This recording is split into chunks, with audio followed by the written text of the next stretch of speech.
Canh đi kia là gì quá?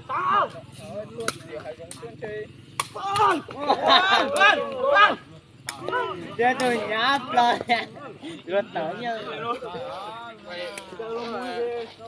Lúc ta có lần lại nữa đó.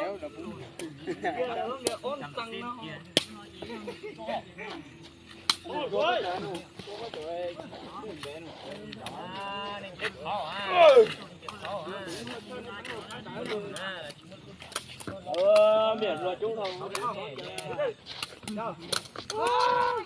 Cái sai không biết gì phải nói gì vô. Tăng cái nó nổi nha. Có phải nói cái con đầu tiên.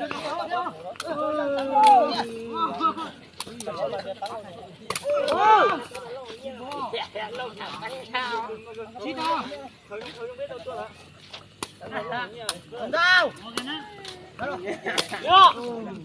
Đâu cả. Chúng mình nặng thôi nè cho cái dê. Đồn nặng dê. Năng là của mà lại có chạy sao? Lúc kia qua muốn con chạy cho ta. Nổ sao cơ? Nhưng mà lũ em đang đó. Ôi trời tao ơi. Để thấy trở về đó. Nhờ. Lấy sữa con nổi nữa. Lấy sữa. Chú nó. Dạ, dạ nó xài chứ mà cho thắng to đó. Ồ, hỏi cha lúc kia sụn nào. Phải sợi. Chào.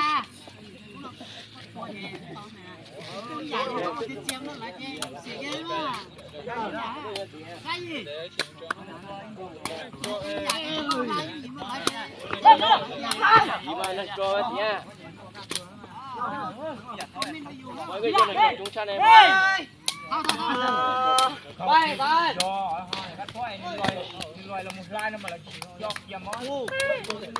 Tuổi nó ủa là cái đấy. Quốc. Số nó chơi khẩu kia. Dạ khá rồi. Nó là mày trời đấy. Cái hổ.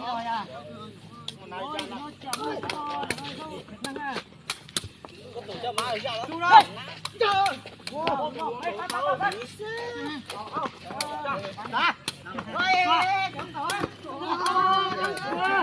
Cho tọt đen đây là tăng tuổi. Đó là hai là. Thằng người đó. Điều của tôi chả thằng nào hả?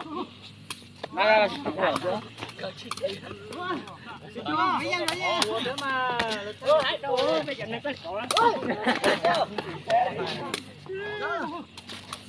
Cô nào có cô nào có là ra là nó đi ra tại cho ấy là Ôi ơi. Đi cho cái kia. Hay đó. Ủa là cái chỗ còn bây giờ thay còn năng là thế gì? Ôi. Hay đâu ơi. Cây đó rồi. Trời ơi. Chẳng được nữa. Cô cái chị thì có là cái xíu nữa nào có kia sữa con này.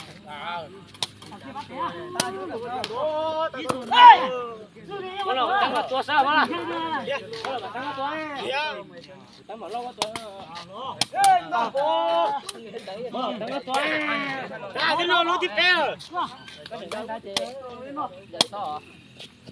Ôi, nhớ ta đang giật to có sói hả? Đó, tôi không có sợ. Thầy cha, lấy sói à? Lấy sói à? Cô chỉ lão. Cô trời nó có gì tốt phải. Mà nó có tao không chỉ dạo đàn chứ.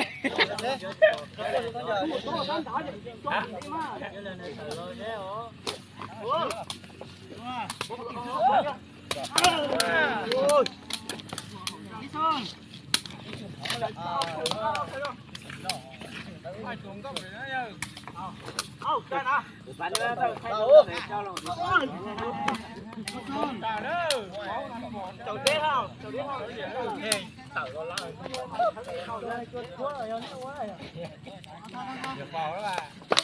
ông chân thế nào không